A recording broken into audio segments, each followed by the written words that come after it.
So Hare Krishna, we'll start now. We'll start with prayers, then we'll talk about Namo Shivaya, Hare Krishna, Krishna, Hare Krishna, Hare Krishna, ऐसे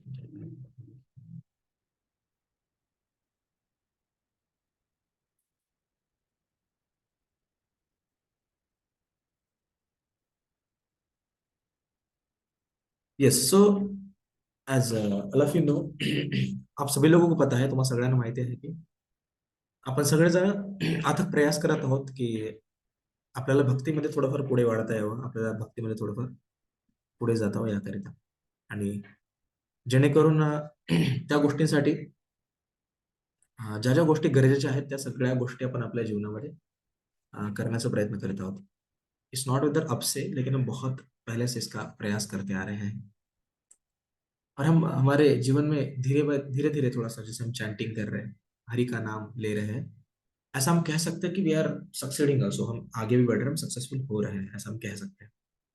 चलिए, अभी बहुत बार ऐसे हो जाता है कि स्पेसिफिकली आज मैं थोड़ा सा फेथ के ऊपर बात करने वाला था.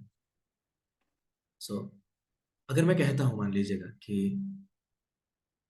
कोई ऐसा पर्सन है जिसके जीवन में बहुत सारी विपदाएं आ रही है. ऐसा पर्सन है जो करना एक चाहता है, लेकिन उसके मन के विपरीत सारी चीजें हो रही है. तो अगर हमें इन चीजों को समझना है कि सारी चीजें उस पर्सन के मन के विपरीत क्यों हो रही है, ऐसा क्यों हो रहा है उस पर्सन के साथ, तो हम कैसे समझ सकते हैं इसको. जैसे कि बहुत बार, जैसे आज मैंने सुबह एक एग्जांपल सुना कि एक चर्च के एक रॉबी थे, मतलब एक चर्च के एक फादर वादर रहते, वैसे पर्सन रहते, और उनके बेटे को एक डिजीज हुआ, और उस डिजीज के कारण उनका बच्चा 16 साल की आयु में मर गया. मरने के बाद में उनके फादर बहुत ज्यादा बेचैन हुए. उन्होंने सोचा कि मैं तो इतनी भगवान की भक्ति कर रहा हूँ, तो मेरे साथ ऐसे क्यों हुआ. मैं समझ सकता हूँ संसार के किसी भी अदर व्यक्ति के लिए यह चीज होना साधारण हो सकता है, लेकिन मेरे साथ ऐसे कैसे हो सकता है. सोचने लायक बात थी वहां पर. लेकिन फिर जैसे जैसे इसके ऊपर थोड़ा और ध्यान दिया गया, सोचा गया, उसने एक बुक लिखा एंड में, व्हेन बैड थिंग हैपेंस विद गुड पीपल. और उसके कंक्लूजन में उस पर्सन ने ऐसा लिखा था कि हमें भगवान पर फेथ रखना चाहिए. हाँ, एक्चुअली भगवान भी लिमिटेड है, इसके कारणवश भगवान का भी कुछ चीजों पे कंट्रोल नहीं हो सकता, लेकिन इसका मतलब ऐसा नहीं कि हमें भगवान के ऊपर से फेथ कम करना चाहिए. We should have faith lord. अगर कोई पर्सन लिमिटेड है तो उसे भगवान कैसे कहा जाए, है ना. और अगर विपदाएं आ रही है किसी के जीवन में, तो उसके पीछे का मकसद क्या हो सकता है. अगर हमें किसी को कन्वे करना है तो हम इसे कैसे कन्वे कर सकते हैं. तो अगर हम हमारे सनातन संस्कृति में देखें, अगर हम हमारे शास्त्रों के अंदर देखें, तो ऐसे बहुत सारे एग्जाम्पल्स आ जाते हैं. First of all I would like to ask you, आपको ऐसा कोई एग्जाम्पल पता है जिसमें भगवान ने किसी अपने भक्त को कष्ट दिया हो उनके जीवन में. ऐसा आपने कभी एग्जाम्पल सुना है कहीं पे. Yes, is there any example. क्या ऐसा कोई एग्जाम्पल है जिसमें आपने देखा हो कि हाँ, भक्तों के जीवन में बहुत कष्ट आ रहा है, और फिर भी भगवान कभी मदद नहीं कर रहे, या फिर जो भी हो. यस, आपको एक पांच एग्जाम्पल. पांडव. क्या क्या. 5 पांडव. यस, पांडवों के जीवन में, करेक्ट करेक्ट करेक्ट, ये सही था. जब आप पांडवों का जीवन देखेंगे तो पांडवों के जीवन में भले पांडवों का जन्म एक बड़े राजघराने में हुआ था, लेकिन आपको पता होगा जैसे ही वो अ, जैसे हम गुरुकुल से आते हैं, गुरुकुल से आने के बाद में थोड़ा उनका विद्या प्रदर्शन हुआ, उसके बाद में जैसे आपको पता होगा कि उनको कुछ समय वनवास के लिए जाना पड़ा. और जब पासों का जो एक गेम खेला गया था, उसके बाद में, उससे पहले उनको लक्षागृह में जलाने का प्रयास किया गया, भीम को विष देने का प्रयास किया गया. क्या दुख नहीं आए उनके जीवन में, जंगल में ही घूमते फिर रहे थे. और जो व्यक्ति भगवान के प्रति उतना ज्यादा सत्सज्ज, या फिर भगवान के प्रति इतना ज्यादा ईमानदार भी नहीं था, दुर्योधन, वो पर्सन हमेशा के लिए राज्य कर रहा था, है ना. इवन दो इतना ज्यादा हतबल था अपने दुर्योधन का, कि भगवान खुद जाके उसे बोल रहे हैं, अरे पांडव को कम से कम 5 गांव दे दो यार, आप बाकी सब कुछ रख लो, still give just 5 villages to Pandava so they can rule the 5 villages. Other the remaining whole world you may take it. लेकिन फिर भी दुर्योधन उसके लिए मानने के लिए तैयार नहीं, इतना ज्यादा वर्चस्व था दुर्योधन का उसमें. तो भगवान के जो भक्त है उनको भी विपदाएं आती है. यस, उनको भी विपदा आती है। एग्जाम्पल, सबसे खतरनाक एग्जाम्पल मैं आपको बताऊंगा कि जब द्रौपदी का वस्त्रहरण हो रहा था उस समय द्रौपदी ने प्रश्न पूछा। जो भीष्म पितामह है, भीष्म पितामह से द्रौपदी ने प्रश्न पूछा। प्रश्न ऐसा था कि भीष्म पितामह, आपके सामने ये सब हो रहा है, क्या ये धर्म की हानि नहीं है? मतलब क्या ये हो रहा है वो उचित, मतलब उचित है? यह प्रश्न पूछने के बाद में सबसे पहले भीष्म पितामह ग्लोरीफाई करते हैं कि ऐसे परिस्थिति में भी आप ऐसी शतरानी है जिसे धर्म की याद आ रही है, जिसके वस्त्र खींचे जा रहे हैं। तो सबसे पहले मैं आपका बहुत अप्रिशिएट करता हूँ ऐसे बोलते हो। और फिर बोलते लेकिन इसका उत्तर मेरे पास नहीं है अभी, मैं बहुत ज्यादा विवश हूँ, बस उत्तर नहीं इस चीज का।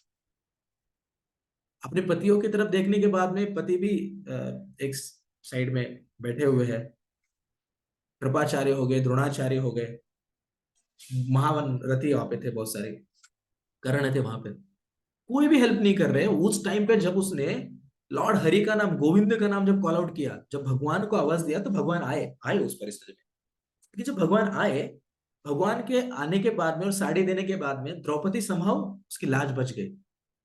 लेकिन द्रौपदी ट्रॉमा से जा रही थी कि सोचिए, पूरे संसार के पे राज्य करने वाले हस्तिनापुर उस टाइम पे सेंटर था दिल्ली, ऐसे मतलब ऐसे राजा की कुलवधु जो है उसके वस्त्र खींचे गए हैं, वो साधारण बात नहीं। कलयुग के अंदर अभी भी हमारे सामने कभी ऐसा नहीं होता कि रास्ते पे किसी के वस्त्र खींचे जाए।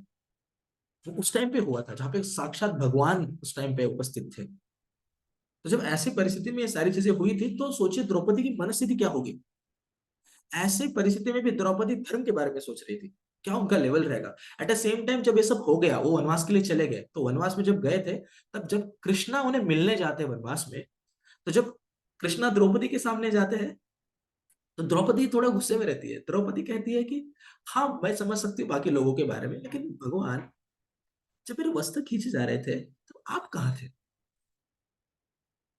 अब उस टाइम पे कृष्णा ऐसा नहीं कहते, अरे भाई साड़ी तो मैंने दी थी, ऐसे डायरेक्टली नहीं कहते। कृष्णा सेज कि उस टाइम पे ऑलरेडी मेरा दूसरी जगह पे युद्ध चल रहा था, कुछ रीजंस देते हैं, उस कारण I was there as a Kshatriya, I has to be there, मुझे वहां पे रहना पड़ेगा। दैट वाज द फर्स्ट रीजन। और एक रीजन देते हैं, वो कहते हैं कि जो पासों का युद्ध हो रहा था, गैम्बलिंग मैच जो था, उसके लिए मेरे को इनविटेशन नहीं दिया गया था, तो इसलिए मैं आया नहीं उसके लिए। तो देखिए भगवान पैसिफाई करे, भगवान ने साड़ी दी थी, बट भगवान ऐसे कह रहे हैं।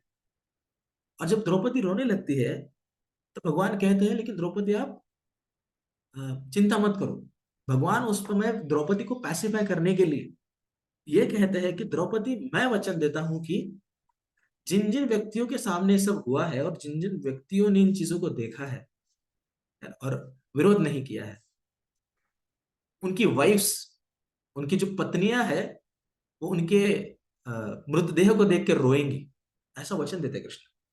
और अगर आपने देखा होगा तो एंड में हुआ भी ऐसा ना, महाभारत के वर्क एंड में भगवान ने जो वचन दिया था भगवान ने पूरा भी किया। बताने का मर्म क्या है, किसी के जीवन में विपदाएं आ सकती है, मैं मानता हूं, लेकिन हमारे ऊपर है कि उस विपदाओं में भी हम भगवान की भक्ति कंटिन्यू करते कि नहीं करते। द्रौपदी का यही महान एक बात था कि स्टिल द्रौपदी के मन में भी प्रश्न थे, द्रौपदी के जीवन में भी विपदाएं थी, लेकिन द्रौपदी ने भगवत भक्ति कभी छोड़ी नहीं थी, अगर आपने देखा होगा तो। जब प्रश्न थे तभी भी, जब कठिन परिस्थिति आई तभी भी गोविंद का नाम ही तो ले रही थी वो। वनवास में थी तो भी गोविंद से शेल्टर ले रही थी। बताने का मर्म यह है कि सांगायचं तात्पर्य असं आहे की फक्त भले, असं असू शकतं भक्तांनाही प्रश्न यावेत एका वेळेस, माया खूप स्ट्रॉंग आहे किंवा भगवंताकडे थोडस रागून, पण भगवंतांची भक्ती कधी भक्त सोडत नाहीत, त्या परिस्थितीमध्ये सुद्धा ते भगवंताची भक्ती कंटिन्यू करतात पुढे। हे एकच एक्झाम्पल नाही आहे, तुम्ही पांडवांचं एक्झाम्पल घ्या, you know the example of, जैसे कि अगर वैसे तो बहुत सारे एग्जाम्पल है, लेकिन गजेंद्र का एग्जाम्पल अगर मैं करता हूँ आपसे, अगर आपने गजेंद्र मोक्ष सीरीज के बारे में थोड़ा सुना होगा, महाराज ने भी उसके ऊपर लेक्चर दिया है। तो गजेंद्र जो था, उसके पहले जन्म में एक राजा थे, इंद्रद्युम्न राजा थे। और इंद्रद्युम्न राजा जो थे वो भगवान के प्रति बहुत ज्यादा अच्छे भक्त थे। तो वो आगे जाके थोड़ा रिनाउंस हो जाते हैं, आगे जाके वो कहते हैं कि मुझे थोड़ा सा इन चीजों से थोड़ा अलग होके जाके थोड़े से भगवान के ऊपर भगवान की भक्ति करनी है। तो वो अलग से एक प्लेस में जाके भगवान की भक्ति करते रहते हैं। तो वहां पे एक ऋषि आते हैं और उन्हें आवाज देते हैं पानी के लिए। तो भगवान के भक्ति में इतने ज्यादा लीन होते हैं कि उन्हें समझ में नहीं आता कोई बाहर आया है, और ऋषि को गुस्सा आता है कि मैं आने के बावजूद भी ये मेरी तरफ देख भी नहीं रहा है। तो ऋषि उसे श्राप देके चले जाते हैं कि अगले जन्म में तू एक बद्ध जीव, मतलब एकदम एक मंद जीव, से हाथी मंद रहता है थोड़ा सा, तो मंद जीव खुद बन जाएगा, तो आगे जाके हाथी बन जाएगा। तो नेक्स्ट लाइफ टाइम में इंद्रद्युम्न बिकम्स हाथी, लाइक एलिफेंट। और एट द सेम टाइम और एक गंधर्व भी रहते हैं, तो जो पर्टिकुलर गंधर्व रहता है उसका नाम हुहु बोला गया, हुहु।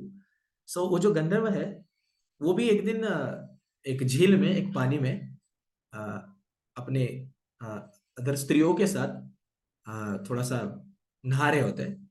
वहां पे एक ऋषि आते हैं, तो ये पानी के अंदर होते हैं तो उनको समझ में नहीं आता, तो ये किसी और को समझ के उसका पैर खींच लेते हैं ऋषि का। तो ऋषि को गुस्सा आता है, ऋषि बोलते हैं तू पानी के अंदर पैर खींचने का काम कर रहा है, यू भी क्रोकोडाइल, तू मगरमच्छ बन जाएगा अगले जीवन में। तो होता यह है कि जब गजेंद्र अपने अदर हाथियों के साथ साथ नहाने जाते हैं, तो नहाने जाने के बाद में यह देखा जाता है कि वहां पे क्रोकोडाइल रहता है, वो गजेंद्र का पैर पकड़ लेता है। अब भले इंद्रद्युम्न महाराज की गलती नहीं थी, फिर भी उनको नेक्स्ट लाइफ टाइम लेना पड़ा, लेकिन इस लाइफ टाइम में उन्हें भगवान खुद लेने आते हैं, और कैसे लेने आते हैं इसके बारे में हम देखेंगे थोड़ा सा। हम यहाँ पे देखेंगे कि जब स्पेसिफिकली भगवान को समहाउ उनको यहाँ उस स्थिति से निकालना है ना, तो जो क्रोकोडाइल रहता है वो जब गजेंद्र के पैर पकड़ लेता है, तो Gajendra was in intense pen. आप सोचिएगा, सुखाच्या काळामध्ये भगवंतांना आठवणं बऱ्यापैकी सोपं असतं, किंवा ज्यावेळेस आयुष्यामध्ये स्टेबल परिस्थिती आहे ना, त्यावेळेस सकाळी जाऊन देवाचं दर्शन घेऊन येणं, देवासाठी भोग दाखवणं, या सगळ्या गोष्टी करणं सोपं आहे. पण ज्यावेळेस गोष्टी थोड्याशा प्रतिकूल होऊन जातात ना, म्हणजे उदाहरणार्थ विपरीत होऊन जातात थोड्याशा परिस्थित्या, की ज्यावेळेस आपण भगवंतांना काय म्हणून ऍक्सेप्ट करू ना, जसं की द्रौपदीच्या केसमध्ये, अरे माझे वस्त्र खेचण्यात आले, तुम्ही तर आलेच नहीं, अशातला भाग झाला. सो ऐसी वाली परिस्थिति में भी अगर हम देखेंगे तो भगवान का कभी चरण छोड़ते नहीं भक्त। तो गजेंद्र गजेंद्र को तो कुछ याद भी नहीं था, लेकिन जब गजेंद्र को दिखता है कि अभी क्रोकोडाइल के उस जो मुख ने जो पकड़ा है मेरे पैरों को, उससे भी छूटना मेरे लिए पॉसिबल नहीं हो रहा, और दिन ब दिन मैं कमजोर होते जा रहा हूँ। ऐसे परिस्थिति में वो बहुत पेन में रहता है, और उस टाइम पे गजेंद्र प्रेस टू लॉर्ड, और गजेंद्र इस भाव में प्रे करते हैं कि मुझे नहीं पता वो कौन सुप्रीम बीइंग है जिसने सारा संसार बनाया, सारी दुनिया बनाई, लेकिन मैं उसे प्रार्थना करना चाहता हूं कि मुझे इस परिस्थिति से निकाले। और उसके बाद में भगवान खुद उसे वो नॉलेज रिवील करते हैं, वो प्रेयर से रिवील करते हैं, जो जब वो इंद्रद्युम्न महाराज होते हैं तब उन्हें जो प्रेयर्स डिसाइड किए रहते हैं, वो लास्ट लाइफ के प्रेयर्स गजेंद्र को भी याद आते हैं, और गजेंद्र भगवान के प्रेयर्स डिसाइड करना चालू करते हैं। गजेंद्र कहते हैं भगवान को, आप ही वो सुप्रीम पर्सनैलिटी ऑफ गॉड। देखो, अब उसमें और एक बात समझने वाली ये है कि गजेंद्र को पता नहीं रहता कि एक्चुअली सुप्रीम कौन है, कौन है वो भगवान, एक्चुअली वो पता ही नहीं होता। तो जब गजेंद्र प्रेयर्स रिसाइड करना चालू करते हैं, भगवान के प्रति अपनी प्रार्थनाएं अर्पित करना चालू करते हैं, तो उस परिस्थिति में अभी भगवान कहाँ है, तो अगर मान लो शिव जी भगवान है तो शिव जी आ जाएंगे, करेक्ट। अगर मान लो कोई और लक्ष्मी जी है तो लक्ष्मी जी आ जाएंगे। मान लीजिएगा अगर कोई और अग्निदेव है, इंद्रदेव, वो अगर खुद को भगवान कंसिडर करते वो आएंगे, लेकिन विष्णु ही क्यों अपने गरुड़ के साथ आते हैं, क्योंकि भगवान supreme personality of God means Lord Vishnu only, Lord Krishna only. तो जब ऐसी परिस्थिति में कृष्ण आ जाते हैं, अब कृष्ण जब नीचे आ रहे होते हैं, उस वाली परिस्थिति में यह देखा जाता है कि गजेंद्र जब देखते हैं कि भगवान आ रहे हैं, तब गजेंद्र अपने सूंड से वहां से फ्लावर निकालते हैं, और वो फ्लावर भगवान को ऑफर करते हैं कि भगवान ये फ्लावर आपके लिए है। और जैसे भगवान आते हैं, भगवान गजेंद्र को उस परिस्थिति से ऊपर उठाते हैं, तो उसके साथ क्रोकोडाइल भी नदी से ऊपर आ जाता है, और फिर अपने चक्र से भगवान उसके शीश को काट देते हैं और दोनों को डिलीवर करते हैं। ऐसा नहीं कि भगवान बस गजेंद्र को लेके जाते हैं, नहीं, भगवान उसके साथ में क्रोकोडाइल को भी लेके जाते हैं, उन्हें भी मुक्ति प्राप्त हो जाती है। तो बताने का मर्म क्या है कि भगवान के भक्ति में अगर आप समूल रूप से अगर अच्छी तरह से भी वर्क कार्य कर रहे हैं, या फिर थोड़े से अदर वे से भी कार्य कर रहे हैं, भगवान आपका फायदा ही करा देंगे। अगर आपको पता होगा पूतना के केस में, तो पूतना जो एक ऐसी राक्षसी थी कि जो भगवान को विष पिलाने आई थी, पण ज्यावेळेस ती भगवंतांना आपल्या दुधाच्या मार्फत विष पाजण्यासाठी येते, भगवंत आपली असीम कृपा तिला देतात। कशी देतात?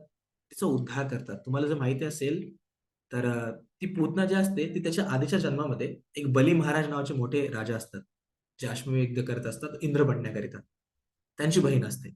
मग ज्यावेळेस भगवंत वामन देवाच्या अवतारामध्ये तिथे जातात ना, की ते अश्वमेध लास्ट वाले फायनल जे 100 होत असतं ते होऊ नये, कारण ते झालं तर मग असुरांचा राजा जर इंद्र बनला तर प्रॉब्लेम होऊ शकतो पुढे जाऊन त्याकरिता. मग ज्यावेळेस वामनदेव स्वतः जातात, त्यावेळेस जस्ट वामनदेव जे छोटे बालक सारखे असतात ना ते, तर ज्यावेळेस त्या बली महाराजांची जी बहीण आहे ती ज्यावेळेस पाहते वामनदेवांना, ती बोलते, अरे किती सुंदर बाळ आहे, काश माझं पण असं बाळ असलं असतं, त्याच्यावरती किती प्रेम केलं असतं, त्याला मी माझं स्वतःच दूध पाजलं असतं, त्याला मी स्वतः मोठं केलं असतं, असं आईच्या भावनेने विचार करत असते.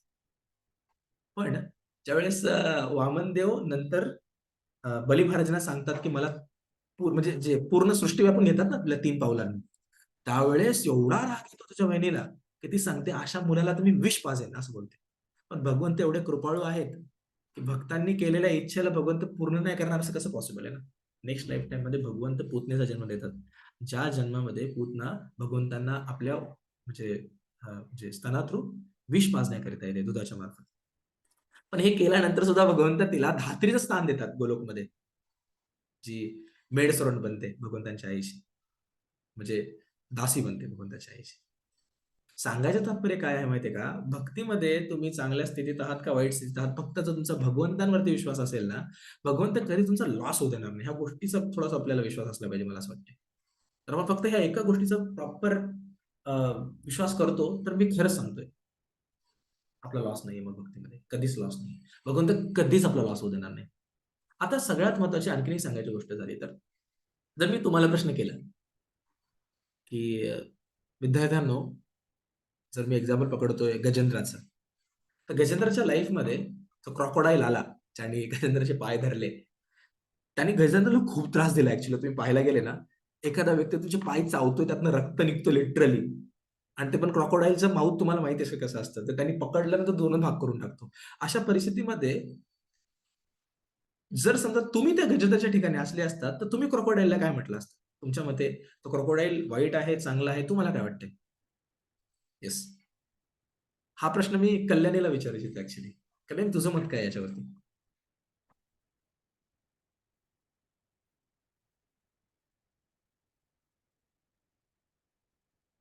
कोणी आहे जो माझा आवाज ऐकत आहे?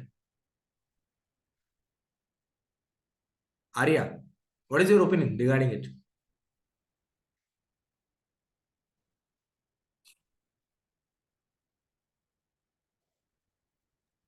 सर क्वेश्चन रिपीट करता का?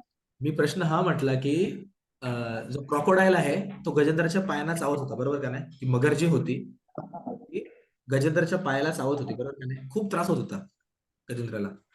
मग मी हे विचारतोय, गजेंद्रच्या आयुष्यामध्ये क्रोकोडाईलने काही चांगलं केलं का वाईट केलं? गजेंद्रची काय विचारधारा असली पाहिजे होती त्या त्या मगरीला पाहून, है ना? त्यांनी चांगलं केलं का वाईट केलं, काय विचार काय असली, तुझं असली असतीस गजेंद्रच्या ठिकाणी, तर तू काय विचार केला असतीस? क्रोकोडाईलने गजेंद्रला पकडलं म्हणून तर गजेंद्रनी देवाकडे हात मागितला, म्हणजे हेल्प मागितली, आणि म्हणून ते आय थिंक चांगलं झालं. करेक्ट. वा, Arya, thank you very much. Actually as expected you give me answer. आपल्या जीवनामध्ये येणाऱ्या चांगल्या परिस्थित्या, आपल्या जीवनामध्ये येणाऱ्या वाईट परिस्थित्या, ह्या दोन्ही परिस्थित्यांना आपण वाईट किंवा चांगलं पकडण्यापेक्षा नेहमीच त्या परिस्थित्यांना भगवंताची शरण घेण्याचं एक मोठं कारण समजलं पाहिजे. आणि प्रत्येक परिस्थितीमध्ये आपण भगवंताची शरण घेतली पाहिजे. जर आपण भगवंताची शरण नसू घेत, जर बायचान्स असं होतं ना, भक्तांमध्ये ना अभक्तांमध्ये हाच मोठा फरक आहे. भक्तांच्या आयुष्यामध्ये जेव्हा पण दुविधा येतात, भक्तांच्या आयुष्यामध्ये जेव्हाही त्रास येतो ना, भक्तांची एक गोष्ट कॉमन असते. काय माहिती का? की भक्त नेहमीच भगवंताची शरण घेतात. पण अभक्तांच्या केसमध्ये हेच होतं, ज्या वेळेसही अभक्तांच्या जीवनामध्ये त्रास होतो ना, सुरुवातीला मे बी ते दाखवतील की मी भक्तांची शरण घेतोय. सॉरी, भगवंताची शरण घेतोय. भगवंताच्या भक्तांची पण शरण घेतोय. पण ज्यावेळेस त्यांच्या आयुष्यामध्ये विपरीत परिस्थिती येतात ना, ते शरण घेणं सोडतात आणि स्वतःहून जातात त्या गोष्टींचा उपचार शोधण्याकरिता, की मी करू शकतो. हा, करायचं आपल्यालाच आहे. पण भगवंतांच्या मर्जीशिवाय ते कसं पॉसिबल होईल? त्यामुळे भगवंतांच्या चरणांची शरण सोडायची नाही आपल्याला आधी तर. त्याच जोडीला आपल्याला जेवढं होतं तेवढं आपल्याला करायचंय. उदाहरणार्थ, गजेंद्र जो होता, त्याने पहिले खूप प्रयास केला. मग ज्यावेळेस त्याला असं वाटलं की अरे तू होत नाही यार, मी काय करू? त्यावेळेस त्याने ते फ्लॉवर तोडून त्या भगवंतांना आवाज दिली, ज्याचं नाव देखील गजेंद्राला माहित नव्हतं. आणि त्यावेळेस भगवंत असं म्हटलं, तर भगवंत असे पळत आले. भगवंत पळत आले लिटरली, आणि भगवंतांना असं सहन होत नव्हतं. गरुडाला भगवंत सांगत होते, गरुडा जोरात चल, आणखीन चल, आणखीन जोरात चल. आता गरुडाची पण स्पीड तेवढी ना, भगवंतांना लिटरली गरुडाला जोडीला घेऊन आले भगवंत पटकन. म्हणजे एवढे कृपाळू आहेत भगवंत प्रत्येकाच्या. तुम्ही चेक करा, द्रौपदीच्या केसमध्ये पण तेच झालं. विपरीत परिस्थितीमध्ये सुद्धा द्रौपदीचा कधी भगवंतांवरती विश्वास कमी नाही झाला, कधीच सुद्धा नाही झाला. अरे ते सगळे एक्झाम्पल सोडा, मी तुम्हाला संत तुकाराम महाराजांचं एक्झाम्पल देतो. संत तुकाराम महाराज जीवनामध्ये काय काय कष्ट नाही आले मला सांगा जर तुम्ही. प्रत्येक वेळेस त्यांचा विठ्ठलावरचा फेथ कधी कमी झाला का? कधी सुद्धा कमी नाही झाला. तुम्ही चेक करा, कधी सुद्धा कमी नाही झाला.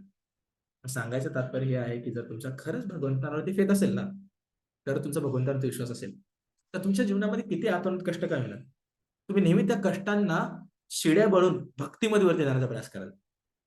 तर शेवटी तुम्ही सुखात जगले का दुःखात जगले, तुम्ही तूप खाऊन जगले का तुम्ही मिरचू खाऊन जगले, किंवा तुम्ही खूप जास्त ऐश्वर्यात जगले का तुम्ही खूप जास्त गरिबीत जगले, हे मॅटर्स नाही करणार आहे. शेवटी फक्त एकच गोष्ट मॅटर करणार आहे, ती म्हणजे तुमचा शेवट झाल्यानंतर तुम्हाला भगवंत मिळाले का नाही. आणि भगवंत फक्त भक्तीने मिळतील. भोग वासनेत विलीन राहिले आणि भगवंत मिळणार नाहीत. काय फायदा त्या खूप जास्त मोठ्या मिळालेल्या सुखांचा, जे सुख तुम्हाला पूर्ण जीवन भगवंतांपासून दूर ठेवत आहेत. त्याच्यापेक्षा ते दुःख बरे आहेत. त्या दुःखामुळे आपल्याला निरंतर भगवंतांची आठवण येते, आणि नेहमी आपण भगवंतांच्या आठवणीमध्ये आपला संपूर्ण काळ काढतोय, आणि जीव देत असताना सुद्धा भगवंतांची आठवण घेतोय आणि भगवंतांच्या धामी परततोय. त्या मिळणाऱ्या क्षणभंगूर सुखांपेक्षा मला असं वाटतंय मिळणारे दुःख किती चांगले असतील, मला असं वाटतंय. करेक्ट? ऑब्व्हियसली असं आहे, तर तुम्ही थोडंसं लक्ष केलं तर. अरे एकच गोष्ट आहे, there are so many stories, there are so many stories. प्रत्येक केसमध्ये चेक करा, भक्तांना कष्टच भोगावे लागलेत. इव्हन तो मी तुम्हाला आणखी एक स्टोरी सांगतो. There was a one really big king. आता ते जे किंग होते, त्या किंगला मुलगाच होत नव्हता कधी. म्हणजे त्यांची खूप इच्छा होती. सगळ्या सगळ्या गोष्टी आहेत माझ्याकडे. त्या किंगचं नाव होतं किंग चित्रकेतू. पण चित्रकेतूच्या आयुष्यामध्ये सगळ्या गोष्टी होत्या. राण्या होत्या, राज्य होतं, मोठं घरदार होतं, सगळं होतं. फक्त त्याला ना मुलगा होत नव्हता. असं आपल्या जीवनात पण असतं ना बऱ्याच वेळेस, की माझ्याकडे सगळं आहे, फक्त एकच ही गोष्ट नाहीये. किंवा मला सगळं आहे माझ्या आयुष्यामध्ये. मला आई-वडील चांगले दिले भगवंतांनी, प्रॉपर्टी आहे, सगळं ठीक आहे. फक्त ना मी जी एक एक्झाम देतो ना, त्या एक्झामचा रिझल्टच येत नाही. हां, मेहनत करणं गरजेचं आहे. 100% मेहनत करणं गरजेचं आहे. आपला जीव पूर्ण पणाला लावणं गरजेचं आहे त्या रिझल्ट आणण्याकरिता. पण तेवढं केल्यानंतर अननेसेसरी वरीज करणं, चिंता करणं योग्य नाहीये. मग आता बऱ्याच वेळा आपल्या जोडीला पण असं होतं ना, आपण खूप जास्त चिंता करतो. भरपूर जास्त आपण प्रॉब्लेम्स मध्ये ज्यावेळेस असतो, की बाबा मला ह्या गोष्टी मिळत का नाही. तसं चित्रकेतू महाराज पण खूप जास्त म्हणजे त्रासात होते, की बाबा मला मुलगा का मिळत नाही? मला मुलगा का होत नाही? अशा केसमध्ये त्यांच्याकडे एक सेज येतात. त्या सेज आल्यानंतर चित्रकेतू महाराज त्या सेजला बसण्यासाठी, त्या त्या संतांना बसण्यासाठी आपल्या स्वतःचं जे राज्यगद्दी असते ती देतात, आणि जाऊन खाली बसतात जमिनीवरती. त्यांना फ्लॉवर ऑफर करतात, त्यांना म्हणजे फुलमाळा देतात, आणि शेवटी अ, ऐकण्याच्या इच्छेने बसतात. त्यावेळेस त्या संतांना कळतं, की ॲक्चुअली जे चित्रकेतू महाराज आहेत त्यांची ऐकण्याची खरं तर मनस्थिती नाहीये. ॲक्चुअली त्यांच्या मनामध्ये खूप जास्त एकच गोष्ट चालली आहे, की मला मुलगा हवाय मला. मला संतान प्राप्ती हवी मला. मग त्यावेळेस ते ज्यावेळेस त्यांना विचारविचार करतात, बोलतात त्यांच्याशी, त्यावेळेस ते ते म्हणजे पर्टिक्युलरली जे संत असतात ते सांगतात, की "तुझ्या आयुष्यामध्ये नेमकी ती गोष्ट नाहीये. तू का प्रयास करतोय त्या गोष्टीचा?" तो बोलतो, "नाही, माझी इच्छा आहे." मग कधी-कधी असं होतं ना, ज्या गोष्टी आपल्या प्रारब्धात नाही त्या गोष्टींचा प्रयास आपण खूप जास्त करतो. सो ते सांगतात, "ठीक आहे, तर तुझी अशी इच्छा आहे तर तुला मुलगा मिळून जाईल म्हणे, काही प्रॉब्लेम नाही. पण जेवढं सुख तुला त्या मुलाकडनं मिळेल, तेवढंच दुःखही तुला त्या मुलाकडनं." असं म्हटल्यानंतर इव्हेंच्युअली होतं असं, की त्यांना मुलगा होतो, मुलाची प्राप्ती होते. पण मुलाची प्राप्ती झाल्यानंतर अ, तो मुलगा खूप प्रिय होऊन जातो.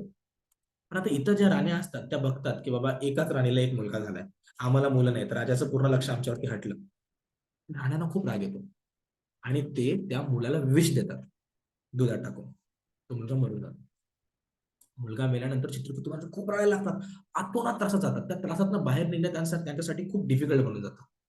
पण किती केलं तरी तो असा वेळ असतो, म्हणजे उदाहरणार्थ जीव प्रत्येक वेळेस जीवनामध्ये 2 कार्य करतो. पहिले तर जीव खूप जास्त हँकरिंग करतो, जो खूप जास्त त्याची इच्छा असते, "यार मला हे पाहिजे, हे पाहिजे, मला का भेटत नाही? माझी इच्छा ही भेटायची, मला हे पाहिजेच, मला पाहिजेच, मला पाहिजेच." त्या आतुरतेमध्ये जीव असतो सगळ्यात आधी. मला ही गोष्ट पाहिजेच. भले आपल्या नशिबात नसेल तर चला ठीक आहे. आता आपल्या अँकरिंगमुळे आपल्याला ती गोष्ट मिळाली. तर आपण त्या गोष्टीचा भोग करतो.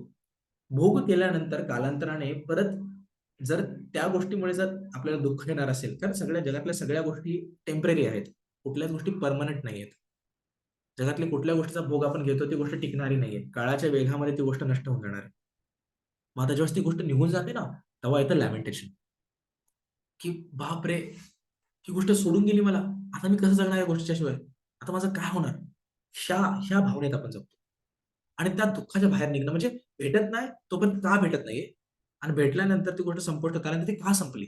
ह्या 2 गोष्टींच्या भावनेत आपण असतो. पण आपल्याला समजले पाहिजे ज्या गोष्टींच्या प्रती आपण लळा लावतोय, प्रेम लावतोय, ती गोष्ट टेम्पररी आहे. त्याच्यामुळेच तर संत सांगतात, जर तुम्हाला लळा लावायचा असेल, जर तुम्हाला प्रेम करायचं असेल, तर ते परमेश्वरावरती करा.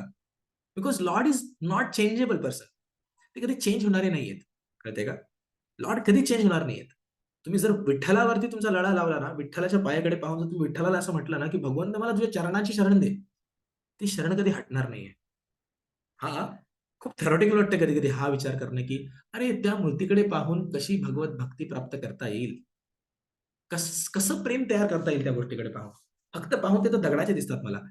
भगवंतांप्रती जर प्रेम प्राप्त करायचं असेल, तर थोडी श्रद्धा लागते आणि त्यानंतर भक्त संघ लागतो. जर भक्तांचा संघ तुम्ही घ्याल, भक्तांच्या संघामध्ये तुम्ही भगवंतांच्या नावाची महिमा ऐकाल, त्यावेळेस तुम्ही भगवंतांनी आपल्यासाठी काय-काय केलंय किंवा भगवंताच्या लीला ऐकाल ना, ऑटोमॅटिक भगवंतांप्रती प्रेम तयार होतं. पण त्याचे पण एक प्रकार आहेत बाबा भगवंताप्रती प्रेम तयार करून घेण्याचे. पण जर तुम्हाला ते प्रेम प्रदान झालं, जर तुम्हाला ते प्रेम प्राप्त झालं, त्याच्यानंतर तुम्हाला इतर कुठल्याच चेंज होणाऱ्या व्यक्तीच्या प्रेमाची गरज लागणार नाही. हां, त्रास नक्कीच होईल. कारण पहिले तुम्ही इच्छा केली होती. मग त्यामुळे पहिले तुमची हँकरिंग आली. त्याच्यानंतर तो चित्रकेतू महाराजांना तो मुलगा प्राप्त झाला. तो मुलगा सोडून गेला. खूप दुःखात होते. पण ते शेष परत आले. तरी म्हटलं मी तुला म्हटलं होतं. तुझा जो मुलगा आहे त्याचं नाव हर्षशोक असतो. तर तुला जेवढा हर्ष देईल तेवढाच तुला शोकही येईल त्या मुलाकडनं. मग अशा परिस्थितीमध्ये त्याला ऐकण्याची तयारी नसते. तर खूप लॅमेंटेशन असतं. "तू कसं गेला मला सोडून? तू कसं मला सोडून जाऊ शकतो?" ह्याच त्रासात ते असतात. मग त्यावेळेस जे पर्टिक्युलरली जे नारद मुनी असतात ते त्या पर्टिक्युलर मुलाला परत एकदा समोर आणतात. तर समोर आणल्यानंतर चित्रकेतू महाराज खूप असे एकदम परत प्रेमात येतात, की माझा मुलगा परत आला. मग तो मुलगा म्हणतो, "तुम्ही कोण आहात? मी तुम्हाला ओळखत नाही." "तर तू माझा मुलगाच तुला आठवत नाही?" तर तो एक सिंपल प्रश्न करतो, "तुम्ही माझे कोणते वडील आहात? मी अनंत काळापासून अनंत जन्म घेतलेत. एक एक सोल, एक आत्मा म्हणून मी एका देहातनं दुसऱ्या देहात जातो. देहिनोऽस्मिन् यथा देहे कौमारम् यौवनं जरा तथा देहांतरप्राप्ती धीरस्तस्य मुह्यते." ह्या देहातनं त्या देहात प्रत्येक म्हणजे बॉडी मी चेंज करतोय, कळतंय का? बॉडी बदलत चाललेली आहे. मग अशा परिस्थित्यांमध्ये मला कधी कळेल ह्या गोष्टी, है ना? मग त्या चेंजेसपासून आपण बिल्डर नाही झालं पाहिजे कधीच, की बाबा जन्म-मृत्यू, जन्म-मृत्यू ह्या गोष्टी येत राहणार आहेत. तुमचा भगवंताच्या प्रतीचा फेथ कधी कमी नाही झाला पाहिजे. त्याच्यानंतर जर तुम्हाला माहिती असेल, मी शॉर्टकट सांगतो कारण 10 मिनिटं बाकी आहेत फक्त. चित्रकेतू महाराज पुढे जाऊन एकदा कैलाशमध्ये गेलेले असतात शिवजींना भेटण्याकरिता. त्यावेळेस शिवजी पार्वतीला आपल्या मांडीवरती बसून रिनाउन्सिएशनवरती लेक्चर देत असतात, की कसं एखाद्या व्यक्तीने वैराग्य झालं पाहिजे, संतांना लेक्चर देत असतात. तर मस्करीमध्ये चित्रकेतू महाराज म्हणतात, "म्हणे तुम्ही वैराग्यावरती लेक्चर देताय आणि तुमची बायको तुमच्या मांडीवरती बसलेली आहे." हां, खरं पाहायला गेलं तर शिवजींना वैष्णवनाम यथाशंभो म्हटलं जातं. परम वैष्णव आहेत ते. मग त्यांच्याकडे सगळे ते गुण आहेत. ते खरंच वैराग्य आहेत. त्यामुळे त्यांना आपण असं आपल्या विचारांनी नाही प्रेडिक्ट करू शकत. त्यांनी केलेलं ॲक्ट. बट असं म्हटल्यानंतर पार्वतीला खूप राग येतो आणि पार्वती शाप देते, की तुझी जी अशी नीतिमत्ता आहे ना, ती राक्षसासारखी आहे म्हणे. जा म्हणे तू पुढच्या जन्मात राक्षस होशील. आता चित्रकेतू महाराजांकडे एवढी ताकद असते बरं का, की ते त्या कर्सला काउंटरॅक्ट करतील. ते म्हणतील म्हणजे त्या त्या म्हणजे त्या श्रापाला परत फिरवण्याची क्षमता चित्रकेतू महाराजांकडे होती. उनके पास थी वो क्षमता. पण चित्रकेतू महाराज एक्सेप्ट करतात त्याला. Mother I will accept this curse. म्हणजे भक्तांच्या आयुष्यात येणाऱ्या प्रत्येक गोष्टींना भक्त एक्सेप्ट करतात, पण भगवंतांची शरण कधी सोडत नाहीत. आणि त्याच्यानंतर त्याचा जन्म होतो वृत्रासुर म्हणून. त्या वृत्रासुराच्या जन्मामध्ये सुद्धा वृत्रासुर एवढा ताकदवर असतो, की ॲक्चुअली वृत्रासुरचा जन्म झालेला असतो इंद्राला मारण्याकरिता. पण काही जन्म होत असताना काही मंत्र आहेत, ते थोडेसे वाकडे-तिकडे चॅन्ट केले असल्या कारणास्तव अशा राक्षस जन्माला येतो ज्याची मृत्यू इंद्राकडनं होईल, असं होतं. पण ॲक्चुअलीमध्ये वृत्रासुर खूप जास्त स्ट्राँग असतो इंद्रापेक्षा. आता होतं असं, की ज्यावेळेस त्याचा जन्म होतो, जन्मानंतर जेव्हा शेवटी वृत्रासुराचं आणि इंद्राचं युद्ध छिडतं, तर इंद्र खूप घाबरतो वृत्रासुराला, कारण वृत्रासुर नेहमीच म्हणजे ज्यावेळेस भांडण होतं त्यावेळेस मारतो इंद्राला बऱ्याच वेळेस. सो असं झाल्यानंतर जो इंद्र असतो तो कन्फ्युज होतो. त्यावेळेस वृत्रासुर जो असुर असताना तो सांगतोय, "अरे म्हणे, तू घाबरू नकोस म्हणे. विष्णूंच्या शब्दांवरती तू विश्वास कर म्हणतो. विष्णूने तुला जे अस्त्र म्हटले त्या अस्त्राने जर तू माझ्यावरती प्रहार केला तर मी मरेन." विचार करा कोणता एखादा असुर ज्याला माहिती आहे की हे केल्याने मी मरेन आणि तो समोरच्या अपोनंटला आपल्या विरोधीला उत्तेजित करतोय किंवा विरोधीला सजेशन देतोय की बाबा तू मला असं मार तर मी मरेन. विचार करा असा व्यक्ती किती महान असेल. कारण त्यांचं गोल हे नव्हतंच कधी की मला भोग करायचा आहे किंवा मला चांगल्या परिस्थितीत राहायचंय. त्यांचं म्हणणं तर हेच होतं फक्त याच्यानंतर की मला परमनंटली भगवंताची शरण मिळेल. आणि ज्यावेळेस वज्राचा प्रहार करून वृत्रासुराला मारलं जातं ना, त्याच्या आधीच वृत्रासुर भगवंतांवरती मेडिटेट करून भगवंतांकडे निघून जातात. सांगायचं तात्पर्य काय? जेवढे मोठे भक्त तुम्ही व्हायचा प्रयास कराल ना, भगवंत तेवढ्या कठीण गोष्टी तुमच्या आयुष्यात टाकणार. का टाकणार? त्याच्या मागचं सगळ्यात मोठं कारण हे आहे, की जर भगवंत तुमच्या जीवनामध्ये जर विपरीत परिस्थिती नाही तयार करू शकणार, तर तुमच्या अनंत काळापासून तुम्ही केलेले जे वाईट कर्म आहेत, ते कसे नलिफाय होतील? कळतंय का? उदाहरणार्थ, जर तुम्ही वृत्रासुरचा पास्ट टाइम बघितला ना, तर त्या पास्ट टाइम मध्ये एका पर्पटमध्ये प्रभुपाद शेवटी लिहितात, की भगवंत म्हणतात बरं का असं, की खरा कर्ज पार्वतीने नव्हता दिला चित्रकेतूला. भगवंताने ज्यावेळेस पाहिलं, की माझा भक्त किती चांगला आहे, माझा भक्त माझ्यावरती किती प्रेम करतो, त्यावेळेस माझा भक्त माझ्यापाशी लवकरात लवकर यायला हवा. म्हणून भगवंत सांगतात, की ती पार्वतीने श्राप दिला नव्हता. पार्वतीच्या मुखातनं मी श्राप दिला होता. कारण मला माझ्या भक्ताला लवकर माझ्या धामी घ्यायचं होतं. मला विरह सहन होत होता माझ्या भक्तापासून. एवढा चांगला माझा भक्त होता. त्याच्यामुळे विद्यार्थ्यांनो नेहमी गोष्ट लक्षात ठेवा, जर तुमच्या आयुष्यामध्ये कुठलीही वाईट आणि थोड्याशा प्रतिकूल परिस्थिती येत आहेत, तर भगवंतांचे प्लॅन्स असतात ते. Have faith in Lord Krishna. कितीही वाईट परिस्थिती तुमच्या जीवनात जरी आली ना, तरी समजून घ्या भगवंतांचा प्लॅन आहे. भगवंतावरती विश्वास ठेवा आणि त्यातनं निघायचा प्रयास करा. कुंती महाराणी भगवंतांना म्हणते, की त्यांच्या प्रेयर्समध्ये कुंती महाराणी भगवंतांना म्हणते, की "भगवंता, जेव्हा-जेव्हा आमच्या जीवनामध्ये विपदा होत्या, त्यावेळेस नेहमी तुम्ही आमच्या जोडीला होते." तुम्ही जर पाहिलंत, ज्यावेळेस पांडव वनवासामध्ये होते, महाभारताचं युद्ध होण्याआधी, नेहमीच कृष्ण पांडवांच्या आसपास होते. प्रत्येक वेळेस. पण भगवंता महाभारताचं युद्ध झाल्यानंतर ज्यावेळेस कृष्ण जात असतात परत एकदा द्वारकेला, बोलतात, "आता मी जातो द्वारकेला ना, माझ्या नगरी." त्यावेळेस कुंती महाराणी सांगते, "आता युद्ध झालं, आता आमच्याकडे ऐश्वर्य आलं, आता आमच्याकडे राज्य आलं, आता आमच्याकडे धन आलं, आता तुम्ही आम्हाला सोडून चाललेत. याच्यापेक्षा तर चांगले ते जुने दिवस होते, ज्यावेळेस आम्ही अतोनाट कष्टांमध्ये होतो. कारण जर त्या कॅलॅमिटीज, त्या कष्ट असताना जर तुम्ही आमच्या जोडीला असणार असाल, तर मला कष्टामध्ये राहणंच बरं वाटतंय. कारण आम्हाला तुमच्या चरणाची शरण तर मिळेल नेहमीसाठी. जर ह्या सुखामुळे जर तुम्ही आमच्यापासून दूर होत असाल, तर काय फायदा आहे सुखांचा?" तर आता माझा प्रश्न तुम्हा सगळ्या व्यक्तींना आहे. जर भगवंत दुःखांच्या जोडीला येत असतील, तर तुम्हाला दुःख हवेत का सुख हवेत? काय म्हणणं आहे तुमच्या सगळ्यांचं? दुःख हवेत. येस, एखादा व्यक्ती असं म्हणू शकतो, की आम्हाला दुःख हवेत, करेक्ट. बट मग तेवढी पचवण्याची क्षमता पण तर असली पाहिजे ना. इट्स नॉट वेदर की तुमची पचवण्याची तेवढी क्षमता आहे आणि तुम्हाला भगवंताने तेवढं दुःख दिलं. मग तुम्ही भगवंताला सोडून द्या. त्याच्यामुळे जो व्यक्ती ज्या क्षमतेचा असतो, त्या व्यक्तीला तसा जन्म मिळतो, त्या व्यक्तीचा प्रारब्ध तसा ठरतो आणि त्या व्यक्तीला तशी वागणूक मिळते. जर एखादा व्यक्ती खूप जास्त उच्चतम लेव्हलला आहे ना, तर भगवंत त्याला त्याची टेस्ट त्या लेव्हलला पण घेतात. पण एखाद्या व्यक्तीची तेवढी क्षमता नसेल ना, तर भगवंत कधी-कधी त्याला ठीक-ठाक चांगल्या घरात जन्म देतात. तो सुखासुखी राहतो. हरे कृष्ण महामंत्राला चॅन्ट करतो. बरोबर ना? करतो. 4 माळा करेल, 2 माळा करेल. मग ती सुकृती वाढत जाते. मग तो काही 1 जन्मानंतर, दुसऱ्या जन्मानंतर, तिसऱ्या जन्मानंतर तो सीरियस व्हायला चालू होतो. आणि मग शेवटी भगवंत त्याला आपली जी प्रेमभक्ती आहे ते प्रदान करतात. पण एखादा व्यक्ती जास्त सीरियस असेल, मग भगवंत त्याचं प्युरिफिकेशन त्यावेळी पण करणार ना. मग तो रडेल. लिटरली तो रडेल. म्हणजे भगवंत अशी परिस्थिती करतील ना त्याची, की तो खूप त्रासेल. खूप जास्त त्रासेल. एवढा त्रासेल, की काय सांगू? काही असे त्रास असतात जे सांगता येत नाहीत. जे फक्त आपण सहन करतो आणि आपण बनतो. आणि मग त्याच्यानंतर जो श्लोक तुम्ही पहिला ऐकत होते ना भगवंताचा, तोच श्लोक ज्यावेळेस तुम्ही नंतर परत एकदा ऐकता ना, आता फरक हा असतो, की तो श्लोक ऐकल्यानंतर तुमच्या डोळ्यात पाणी येतं. हां, हे परिवर्तन होतं. कारण आता तुम्ही त्याला रिअलाईज केलंय. हा, प्रत्येक गोष्टीतनं जाऊनच शिकलं पाहिजे अशातला पण भाग नाहीये. काही महान भक्त असतात, जे फक्त शास्त्रांतून ऐकून गुरुच्या वाणीतनं पण शिकतात आणि त्या गोष्टीला समजतात. पण काही माझ्यासारखे म्हणजे अभक्त असतात किंवा प्रत्येक गोष्टीचे चवच घेऊन त्यांना म्हणजे समजतात गोष्टी. पण तशा व्यक्तींना प्रत्येक गोष्टीतनं जावं लागतं. हां, पण भगवंत नक्कीच आपल्या भक्तांना कधी-कधी म्हणजे प्रतिकूल परिस्थितीत टाकतात.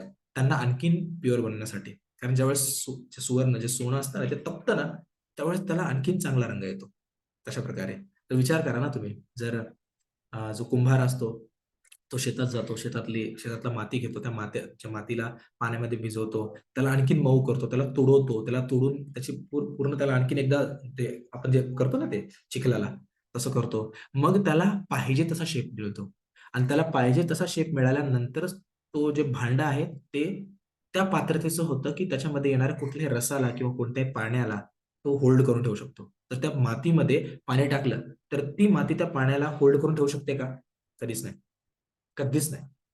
मग जर त्या भक्तीला होल्ड करण्यासाठी ते मातीरूप शरीर जर कामाचं नसेल ना, मग भगवंत तुम्हाला अशा ट्रीटमेंटमध्ये टाकतात.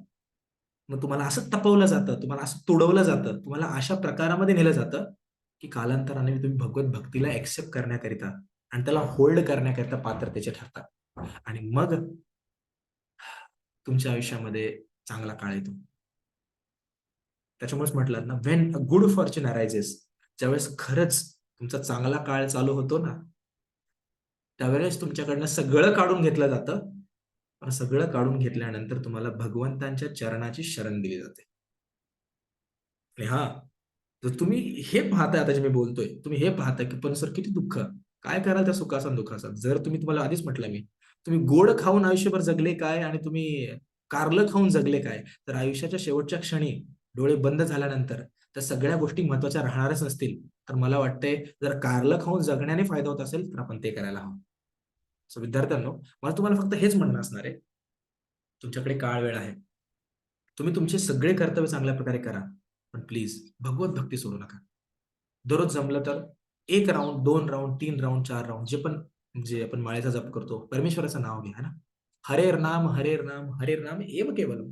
कलौ नास्त्यव, नास्त्यव, नास्त्यव गतिरन्यथा. कलियुगापासून वाचण्याचा एकच उपाय हरीचं नाव, हरीचं नाव, हरीचं नाव. घ्या त्याला, प्लीज घ्या. आणि हरीचं नाव घेत-घेत तुमचे इतर कर्तव्य पण करत राहा. प्रपंचात राहून भक्ती करता येते. असं संत तुकाराम महाराजांकडून शिकलो. आपल्याला ते करता आलं पाहिजे. येस. आपण परत एकदा भेटूया नेक्स्ट वीकमध्ये. तुम्ही जर पॉसिबल असेल तर एक माळ करा. आता काय Zoom मीटिंग संपेल, त्याकरिता मला एंड करावी लागेल meeting. But please, please, please it's my really humble request. आता जसं मीटिंग संपते, एक माळ करा. प्लीज, प्लीज एक माळ करा.